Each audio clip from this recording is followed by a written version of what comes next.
Hinamak na manugang. Kabanata 279, 5,000,000. Medyo hindi nasisiyahan si Helena. Bagamat hindi niya nakilala ang jade, nakita niyang may magandang kalidad ang jade na nakalantad sa bato. Mabilis na sinabi ni Zhang Faang, eldest sister, hindi mo naiintindihan ang presyo sa merkado ng jade na ito. Huwag mong tingnan ang kalidad ng mga hilaw na bato na ipinahayag, ngunit sa katunayan, maraming mga hilaw na bato ang nakasalalay sa swerte. Hindi lahat ng mga hilaw na bato ay maaaring gumawa ng jade. Ang ilan sa mga bato ay walang laman, at ang panganib ay napakataas. Malabo rin na alam ni Helena ang tungkol sa usapin ng pagsusugal sa mga bato, ngunit ayaw pa rin niya at sinabing, magdagdag pa ng mga puntos. Sinabi ni Zhang Faang, Lu Yongfeng, nakipag-usap ka na sa akin noon. Ang panganay kong kapatid na babae ay nagbibenta ng mga hilaw na bato. Bigyan mo ako ng presyo. Mukhang problemado si Lu Yongfeng. Pagkaraan ng mahabang panahon na mag-alinlangan, sinabi niya sa kanyang puso, 8,000,000, wala na. Bagaman hindi pa rin nasisiyahan si Helena, ang pagkuha ng 8,000,000 para sa wala ay mas mabuti kaysa hayaan si Alex Dixon na kunin ang hilaw na bato at tumakas kasama ang mayamang babae. Tumango siya at sinabing, kailangan kong makita ang pera bago ibigay ang mga batong ito sa iyo. Sige. Tuwang-tuwa si Lu Yongfeng na halos mamilipit ang kanyang bibig. Ang pile na ito ng pinakamataas na kalidad na mga hilaw na bato ay daan-daang milyon, o kahit bilyon-bilyong yuan. Kahit sino sa kanila ay maaaring ibenta ng higit sa 8,000,000. Itong Helena ay tulala. Napakatanga niya. Agad niyang tinawagan ang kanyang ama upang iulat ang sitwasyon dito at espesyal na nagpadala ng isang video. Natigilan din si Padre Lu. Hindi niya lubos akalain na makakapulot siya ng ganoon kalaking butas. Agad naman siyang pumayag. Not to mention 8,000,000, kahit 80,000,000 ang bilhin nitong tambak na bato, kikita pa rin sila ng malaking tubo. Nag-transfer kaagad si Father Lu ng 8,000,000 at inilipat sa bank card ni Helena. Ang orihinal na akala ni Helena ay hindi mailalabas ni Lu Yongfeng ang pera, ngunit nang marinig niyang tumunog ang mensahe sa kanyang telepono at makita ang sarili niyang telepono, agad siyang nanginginig sa kaba. Ang mensahe ng bangko ay talagang isang serye ng mga astronomical figure. 8,000,000. Nanginginig ang mga labi ni Helena. Halos hindi na niya mahawakan ng matatag ang kanyang telepono. Siya ay mayaman. Sa wakas ay mayaman na siya. Sapat na ang 8,000,000 para makabili siya ng isang malaking tumpok ng mga gintong pulse arrows. Sinabi ni Lu Yongfeng, tita, nailipat na ang pera sa iyong account. Ngayon kukunin ko na ang mga hilaw na batong ito. Dalhin mo sila. Desididong iwinagayway ni Helena ang kanyang kamay.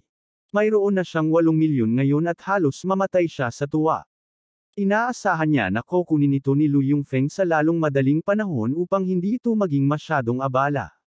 Parang hindi naman talaga nagsisinungaling ang hipag niya. Talagang may pera ang pamilya Lu.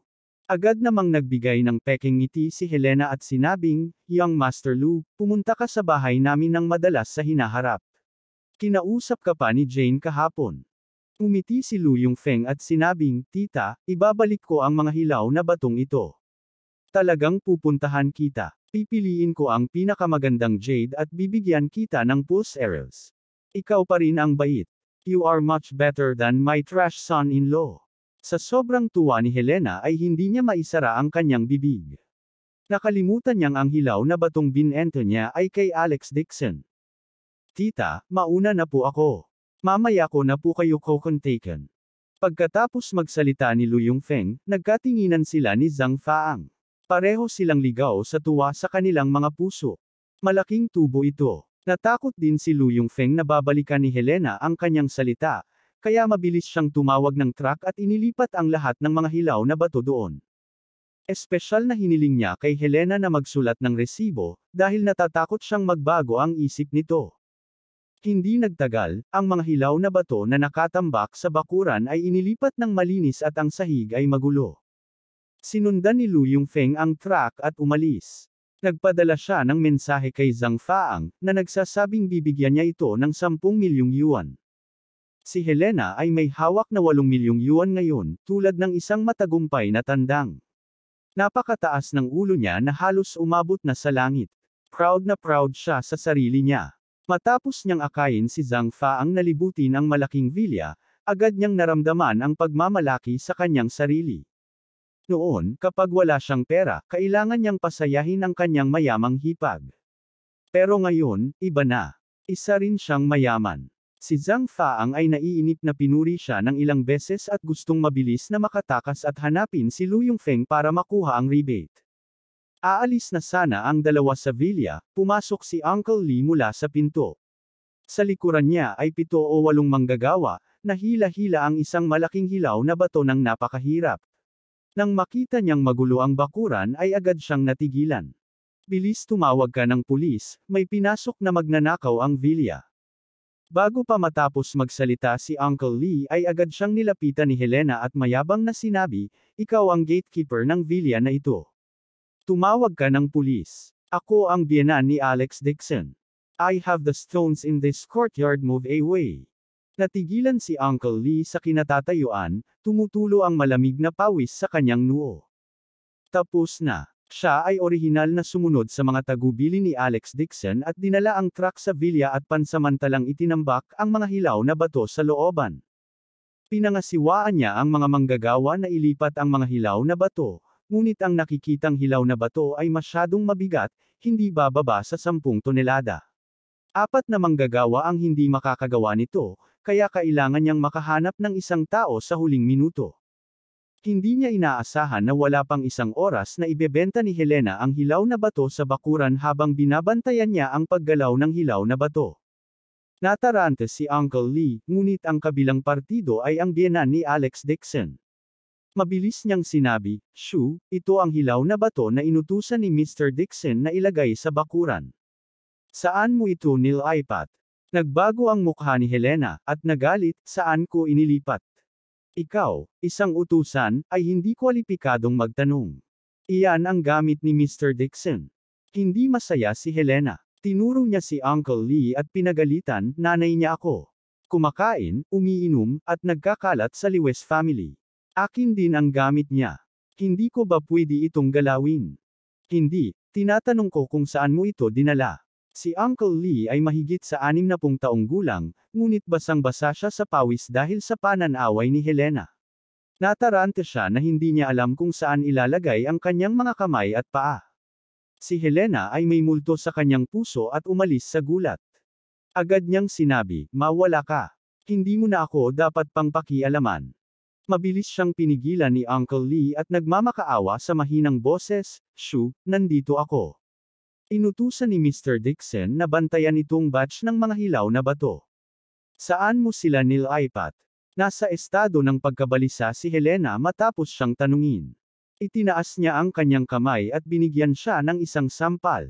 "Mawala ka." Sinampal ng malakas si Uncle Lee, at may dugo sa gilid ng bibig niya. Nakatayo pa rin siya doon ng matigas ang ulo, at hindi gumagalaw. Ang kalaban ay ang biyenan ni Mr. Dixon. Not a man siya ay hindi niya kayang lumaban. "Shoo, old madam, kung hindi mo masabi sa akin kung nasaan ang ore, maaari ko lang tawagan si Mr. Dixon at hiling sa kanya na pumunta." Kinuha ni Uncle Lee ang phone niya pagkasabi nun. Masyadong seryoso ang bagay na ito.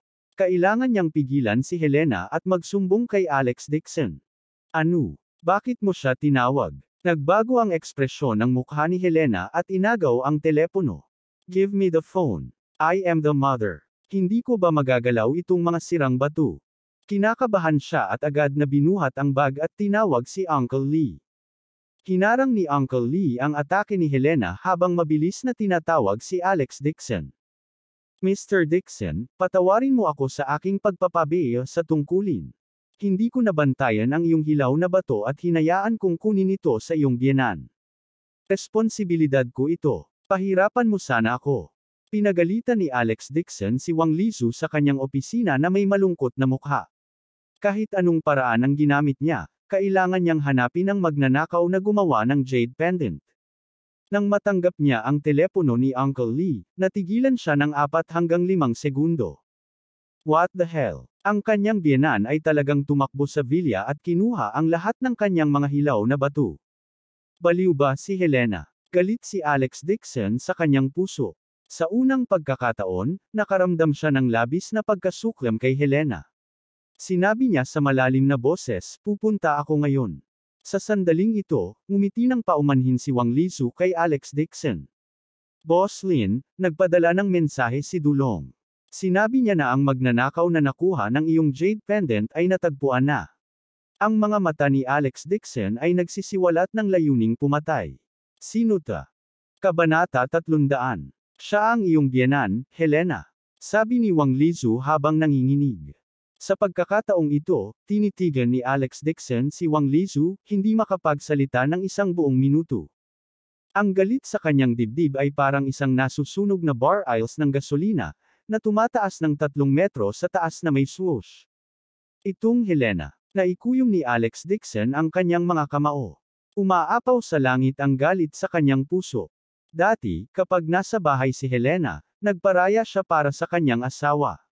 Ngunit hindi niya inaasahan na ang matandang hag na ito ay talagang uunlad at masisira pa ang kanyang bottom line. Sa sobrang takot ni Wang Lizu ay kinabahan siya at hindi man lang naglakas loob na magsalita. Kitang-kita niya ang malamig na hangin na nagmumula sa katawan ni Alex Dixon, dahilan para mamanhid ang anit nito. Galit talaga si Boss Dixon. Kinalma ni Alex Dixon ang sarili at pilit na pinipigilan ang kumukulong galit. Lumabas siya ng opisina na madilim ang mukha. Hindi niya talaga mapigilan ang galit niya. Gayunpaman, nang makapasok siya sa kotse, nagpadala pa rin si Alex Dixon kay Jane Lewis ng WeChat message at sinabi sa kanya ang tungkol sa bagay na ito sa pamamagitan ng voice chat. Hindi niya tinawagan si Jane Lewis dahil natatakot siyang mawalan ng kontrol sa kanyang emosyon at mawalan siya ng kontrol sa sarili sa telepono. Napakabilis, sumagot si Jane Lewis sa WeChat. Napagtanto din niya na ang kanyang ina ay nagdulot ng isang malaking kapahamakan. Agad niyang ibinaba ang kontrata na kanyang tinatalakay at sumugod sa villa. Nang makitang hindi na protektahan ng kanyang asawa si Helena sa pagkakataong ito, medyo kumalma ang galit sa puso ni Alex Dixon. Ang lamig ng mukha niya. Sa pagkakataong ito, siguradong hindi na niya hahayaang gawin ni Helena ang anumang gusto niya noon. Tuldok. Sa villa, sina Helena at Zhang Faang ay binubugbog si Uncle Lee na parang mga baliw na aso. Stupid old man, kapag hindi ka gagawa ng paraan, tatanggalin kita. Nagmura si Helena at labis ang galit sa kanyang puso. Nagmamadali siyang umalis ng villa dahil natatakot siyang baka hanapin siya ni Alex Dixon. Hindi niya inaasahan na hindi siya nakikinig nitong matandang nagbabantay sa pinto. Pinilit niyang harangan ang pinto at hinihintay na bumalik si Alex Dixon. Nakonsensya din si Zhang Faang. Hinawakan niya ang kwelyo ni Uncle Lee at patuloy na pinagpapalo, pinagalitan siya habang hinahampas siya. Old bastard, marunong ka talagang makialam sa negosyo ng ibang tao. Eldest sister is Alex Dixon's mother. Sino ka ba sa tingin mo? How dare you not listen to his mother-in-law's words? Bilisan mo at umalis ka, ang daan. Ang mukha ni Uncle Lee ay bagbog na itim at asul, at ang kanyang damit ay punit-punit. Napakamot pa sa mukha ni Helena at nag-iwan ng ilang bakas ng dugo. Gayunpaman, nakatayo pa rin siya sa pintuan na parang isang tore na bakal at hindi gumawa ng paraan. Alam ni Uncle Lee na nabigo na siya sa kanyang tungkulin. Kung hahayaan niya ang dalawang babaeng ito, hindi niya ito maipaliwanag kay Boss Dixon. Mahigit ilang beses siyang sinaktan ni Helena sa isang hininga. Pagod ang mga kamay niya at hinahabol ang hininga. Mabangis niyang inihampas ang kanyang handbag sa mukha ni Uncle Lee. Malambot at hindi sumusuko ang matandang ito. Hindi niya talaga alam kung anong klaseng bagay iyon. Nakabalot ng stainless steel ang handbag sa kamay niya. Kapag nataman siya nito, siguradong magdudugo ang ulo niya. Gayunpaman, kahit alam ni Uncle Lee na madudurog ang kanyang ulo, hindi pa rin siya umiwas at hindi rin siya naglakas loob na gumanti. Ang kabilang partido ay ang biyenan ni Boss Lin, hindi siya makagalaw. Habang winawagayway ni Helena ang kanyang handbag at marahas na binasag ito kay Uncle Lee, biglang may kamay na umabot sa gilid at hinawakan ang chain ng handbag.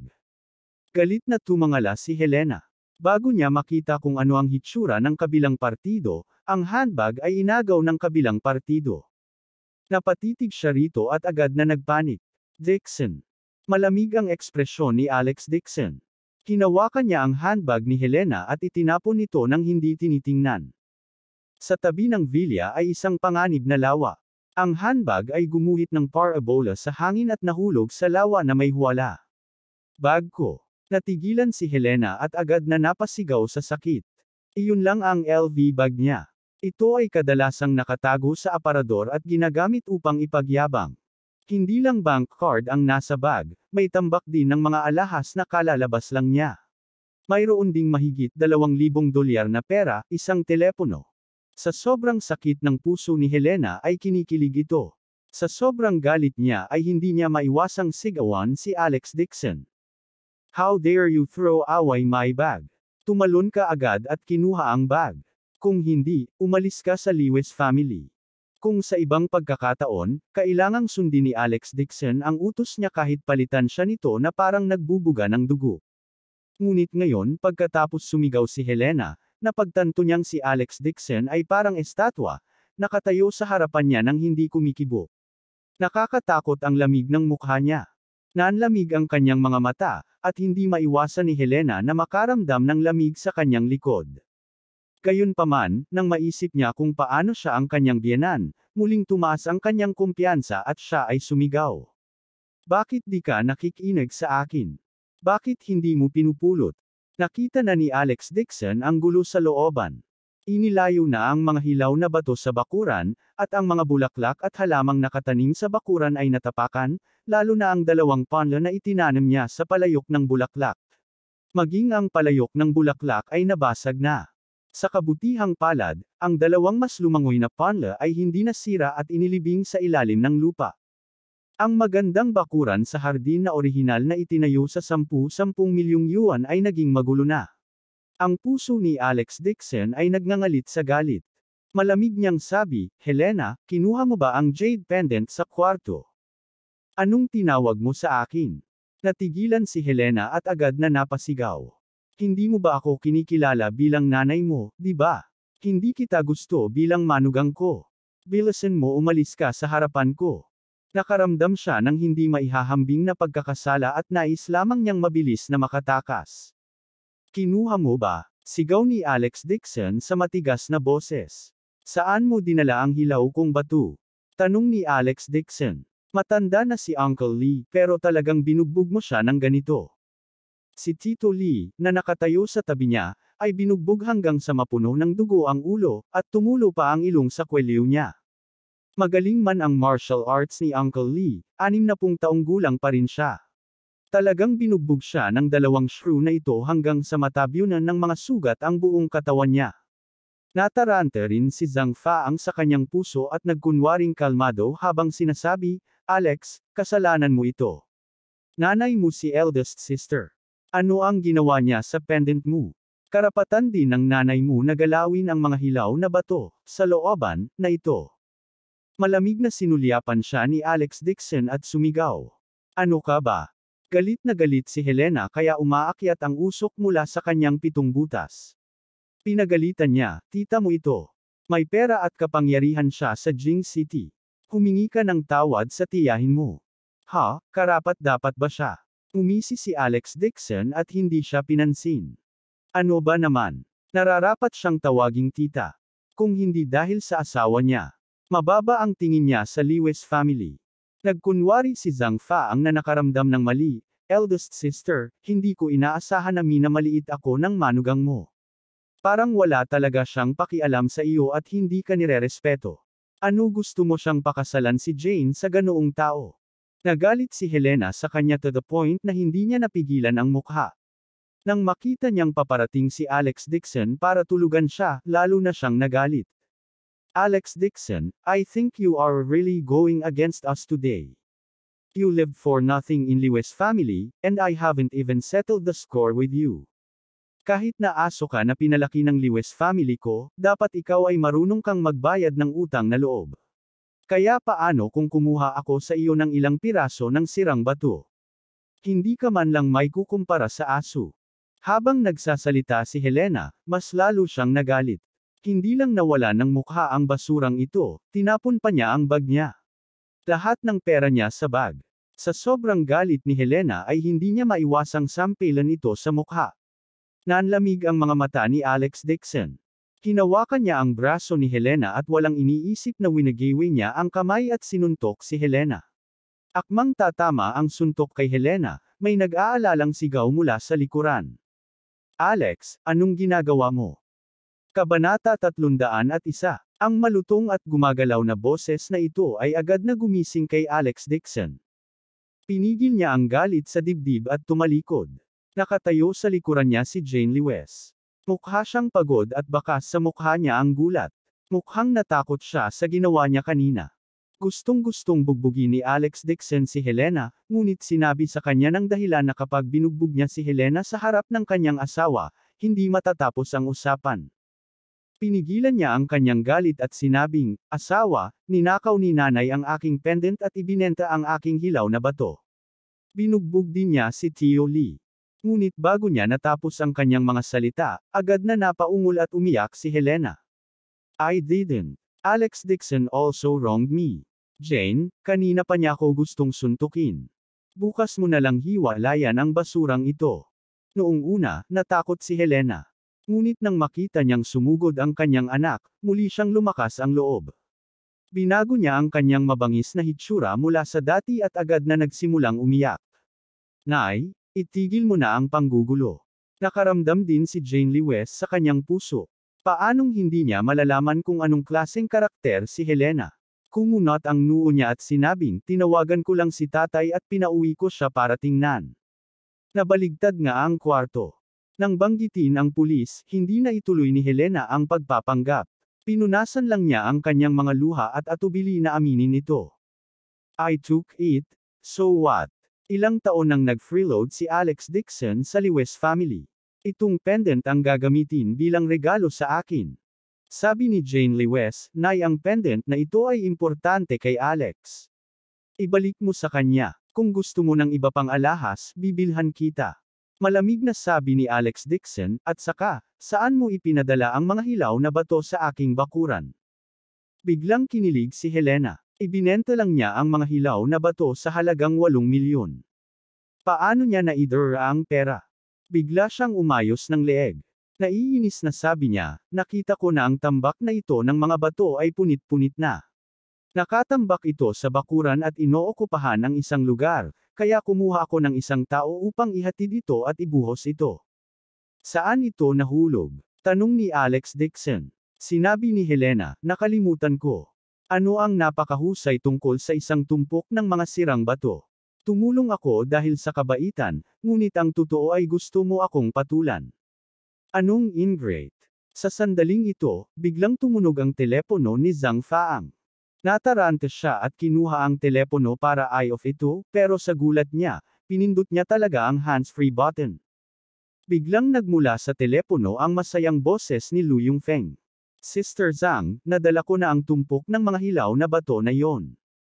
Hindi ko inaasahan na ang tumpok ng mga hilaw na bato na ito ay mataas ang kalidad.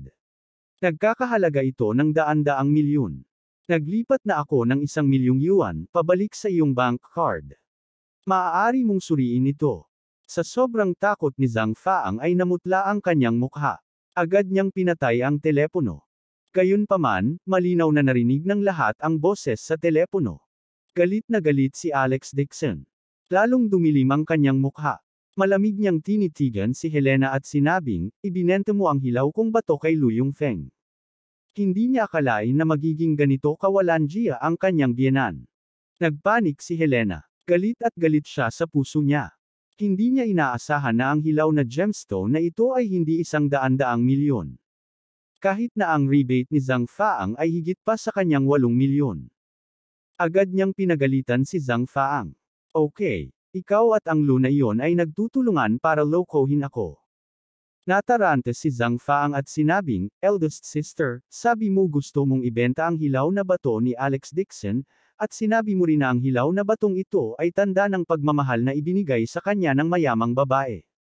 Gusto niyang tumakas kasama ang mayamang babae, at tinutulungan ko lang siyang hanapin. Tungkol sa presyo ng hilaw na bato, ikaw mismo ang nakausap ni Lu Yongfeng. Anong mayaman na babae? Agad naging matagumpay si Jane Lewes. Dali-dali siyang hinayla ni Helena at sinabing, "Jane, hiwalayan mo si Alex Dixon bukas." Nagbago ang isip niya at iniingatan siya ng isang mayamang babae sa labas. Ang pendant at ang hilaw na batong hiyas ay ibinigay sa kanya ng mayamang babae. Balak niyang ibenta, ang hilaw na batong pang-alahas at iwan ka at ang mayamang babae para tumakas. Kumunot ang noo ni Alex Dixon at malamig na sinabi, "Helena, huwag kang magsalita ng walang kaparaanan." Inayos ni Jane Lewes ang sarili at sinabing, "Nay, naniniwala akong hindi ganitong klaseng tao si Alex. Huwag kang magpapaloko sa kanya."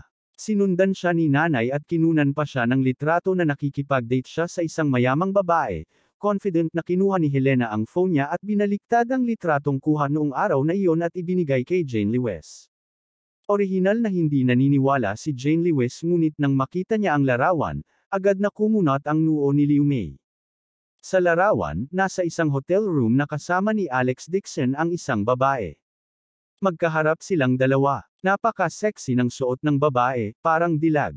Bagamat kinunan lamang ni Helena ng mga larawan ang likod ng babae, mula sa larawan ay tila magkayakap silang dalawa. Ibinaba ni Alex Dixon ang ulo niya na parang hinahalikan siya.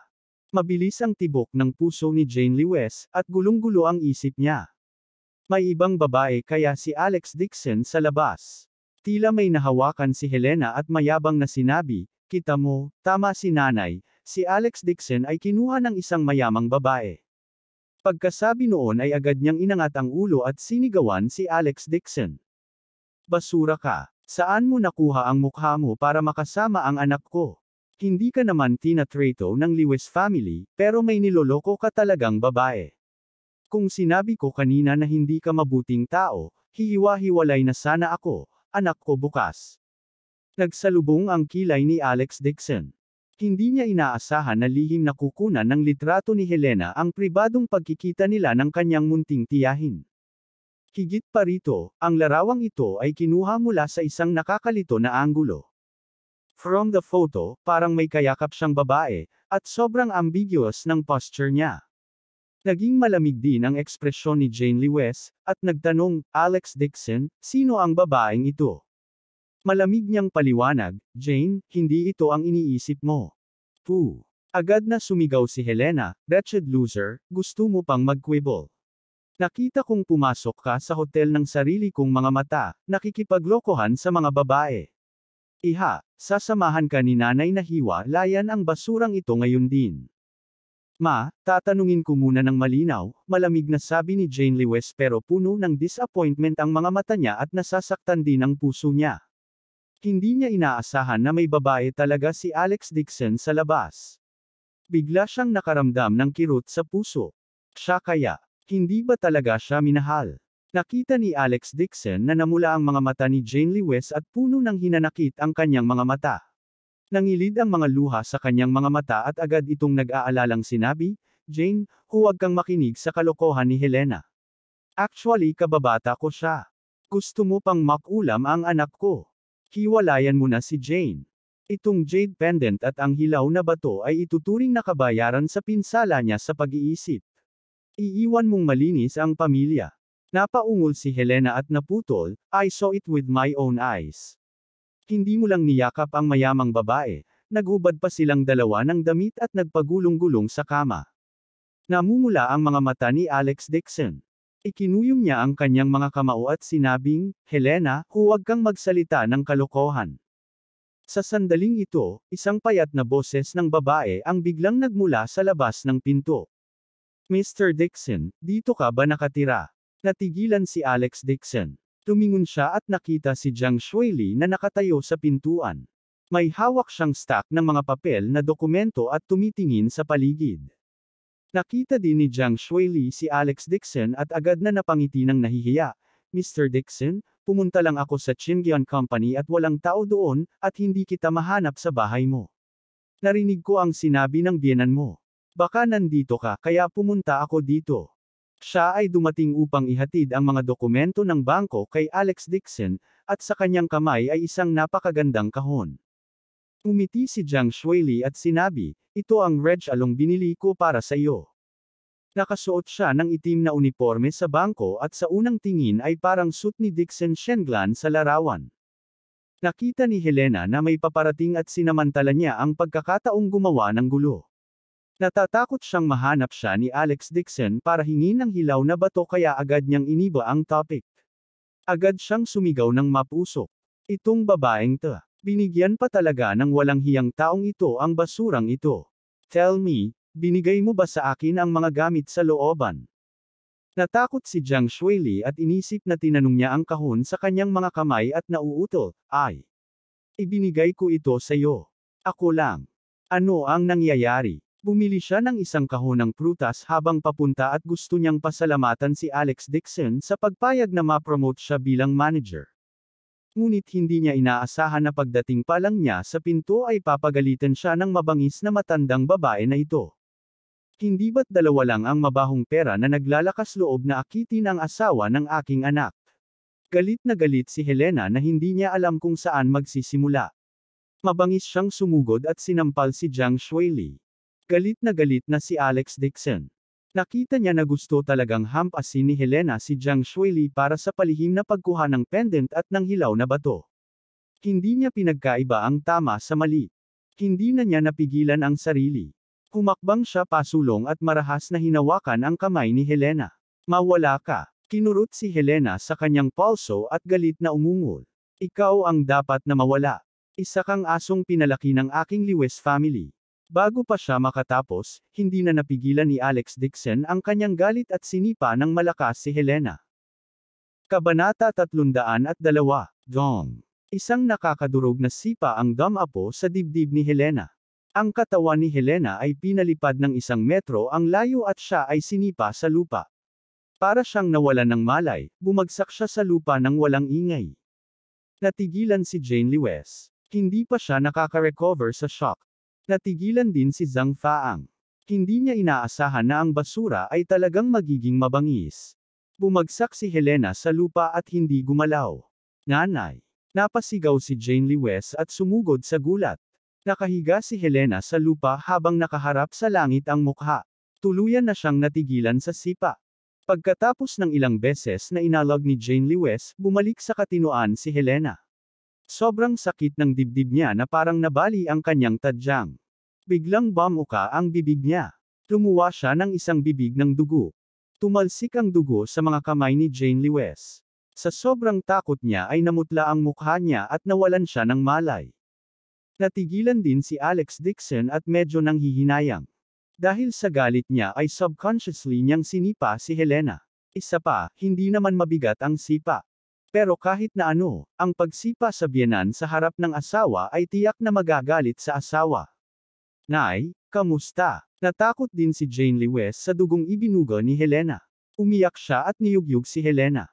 Bumawi ng lakas si Helena at parang biglang nagpipigil ng hininga nang bumangon siya at umiyak ng malakas.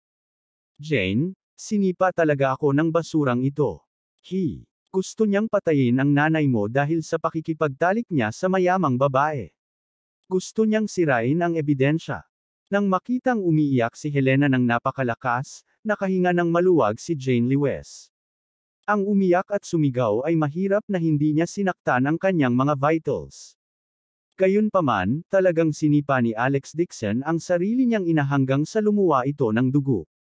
Kahit anong sabihin ni Jane Lewis, hindi niya mapipigilan ang galit na ito. She coldly turned her head and said to Alex Dixon, "Do you want a divorce? I'll fulfill your wish." Asawa. Nadurog ang puso ni Alex Dixon. Sa katunayan, ang kanyang pagsipa sa kanyang biyenan ay ikinagalit ng kanyang asawa. Sumulyap si Jane Lewis kay Jiang Shuili at ang kanyang puso ay maasim at masakit. Sa sobrang lungkot niya ay halos gusto niyang umiyak. Sinipa talaga ng asawa niya ang nanay niya hanggang sa samuka siya ng dugo para protektahan ang ibang babae. Hindi niya matanggap. Higit pa rito, ang larawang ipinakita ni Helena sa kanya, si Alex Dixon ay talagang nasa isang matalik na posisyon sa isang dalaga. Ito ang bagay na nagpalungkot kay Jane Lewis. Buong puso siyang nakikipagpulong kay Alex Dixon ngunit hindi niya inaasahan na ang araw na iyon ay pagtataksil niya. Inalalayan ni Jane Lewis si Helena na tumayo at malamig na sinabi, babalik ako para kunin ang rehistro ng aking kasamahan ngayon. Sumunod ka sa akin sa Civil Affairs Bureau at magdiborsyo tayo. Kumunot ang noo ni Alex Dixon. Hindi niya inaasahan na magiging ganito ang mga pangyayari. Pinagalitan din siya ni Zhang Faang habang sinasamantala ang sitwasyon. Alex Dixon, Liu's family usually treats you well but you actually kicked your mother. You are really unfilial. I support Jane to divorce you. She is young and beautiful. Kung nakahanap na siya ng ibang asawa, siguradong mas mayaman pa siya sa iyo. Si Alex Dixon ay sumulyap sa kanya, ang mga mata nito ay nagbabadya ng pagpatay.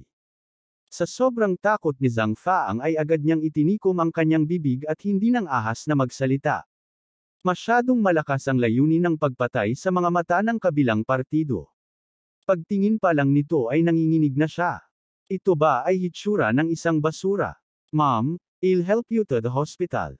Hindi man lang nilingon ni Jane Liu si Alex Dixon habang ay nalalayan niya ang umiiyak na si Helena at naglakad palabas. Sa oras na ito, bumalik din si Jiang Shuili sa kanyang katinoan at mabilis na tumakbo. President Liwes, natatandaan mo pa ako, tama. Ako ang tagapamahala ng bangko na si Jiang. Dumating si Boss Dixon para hawakan ang negosyo sa bangko ngayon. Ipapadala ko sa kanya ang impormasyon. Tingnan mo, ito ang impormasyon. Pagkatapos sabihin niyon, mabilis na ibinigay ni Jiang Shuili ang impormasyon sa kanyang mga kamay. Sinulyapan ito ni Jane Liwes at alam na ang hawak niya ay impormasyon ng bangko. Sa oras na ito, naalala rin niya na nakita niya si Jiang Shuili minsan sa bangko. Siya ang intern sa bangko noong panahon na iyon at kung kailan ay inilipat sa manager ng lobby. Imposible para kay Alex Dixon na magkaroon ng relasyon kay Jiang Shuili, hindi pa banggitin si Jiang Shuili ay isang ordinaryong empleyado lamang sa bangko at walang pinansyal para bigyan si Alex Dixon ng daan-daang milyong yuan na halaga ng mga hilaw na bato. Tumakad din si Alex Dixon at sinabi kay Helena sa mahinang boses, "Nay, galit na galit ako kaya nawala ang ulo ko ngayon. Kaya inatake kita. Kaya kung isuko ang daan-daang milyong bato, pero ang pendant. Napakahalaga sa akin. Isa itong relic ng aking pamilya.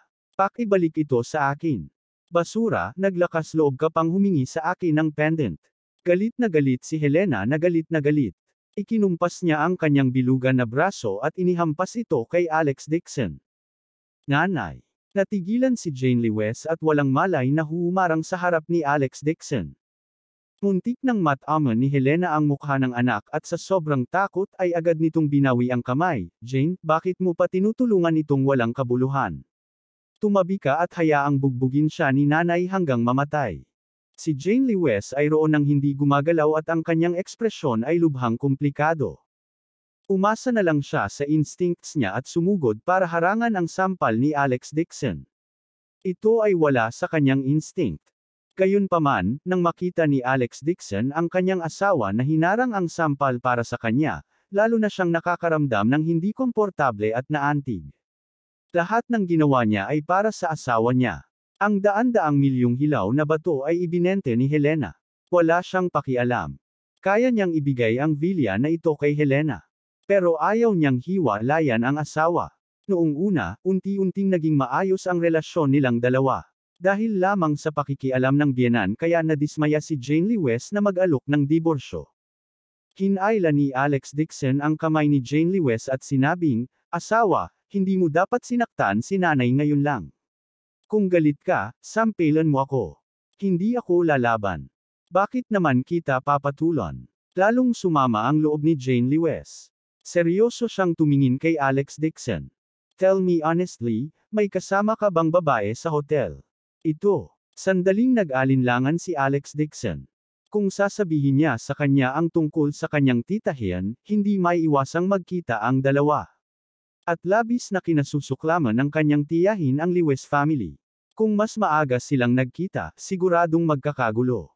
Pero ngayon, nakipag-divorce na siya sa asawa niya, kaya lang nasabi niya rito. Sinabi ni Alex Dixon, "Pupuntahan ko si Little Tia. Kung hindi ka naniniwala sa akin, maaari kitang dalhin upang makilala siya." "Munting tita." Agad na sumigaw si Helena, "Bakit hindi ko nabalitaan na may little tita ka? Alex Dixon, huwag mong isipin na kaya mong lokohin ang anak ko dahil nakahanap ka lang ng matandang mayamang babae. Let me tell you, this matter is not tapos. Dapat hiwalayan ka ni Jane. Hindi siya pinansin ni Jane Lewes at sinabi kay Alex Dixon, kung gayon, maaari mo ba akong dalhin sa harap niya? Oo. Nakapagdesisyon na si Alex Dixon. Ngayong may kontrol na siya sa underground forces ng Eastern at Western Three Realms, kahit papaano ay may kapangyarihan na siyang lumaban sa kanyang tirahan. Hindi niya kailangang mag-alala na gagamitin ng kanyang tiyahin ang kanyang kapangyarihan para supilan ang Lewes family. Then let's go now. Nakapagdesisyon na rin si Jane Lewes. Gusto niyang personal na harapin ang babaeng ito. Kung ang babaeng ito ay kamag-anak ni Alex Dixon, aalis siya at hahayaan si Alex Dixon na hiwalayan. Nakahinga ng maluwag si Alex Dixon. Kahit papaano ay handang magtiwala sa kanya ang kanyang asawa, at hindi umabot sa punto ng hiwa-hiwalay ang dalawa. Ngunit habang iniisip niya ito, muli niyang narinig ang malamig na boses ni Jane Lewes. Alex Dixon, kahit totoo ang sinabi mo, hinihiling ko kay nanay na ibalik sa kanya ang pendant at ang hilaw na bato. Pero hindi kita mapapatawad sa pagsipa mo sa nanay ko hanggang sa samuka siya ng dugo. Forget it, I don't want the rose stone, sabi ni Alex Dixon na may mabigat na loob. Mabibili pa niya ang hilaw na bato, basta binawi niya ang pendant. Bagamat si Helena ay hindi nagsuka ng dugo, ngunit ang kanyang mga ngipin ay tumama sa kanyang dila at umagos ang dugo, siya ay biological na ina ni Jane Lewes kung tutuusin. Makatuwirang magalit ang kanyang asawa. Kaya lang niya munang lutasin ang kasalukuyang krisis at saka dahan-daang magbabago ang isip ng asawa. Abangan ang susunod na kabanata.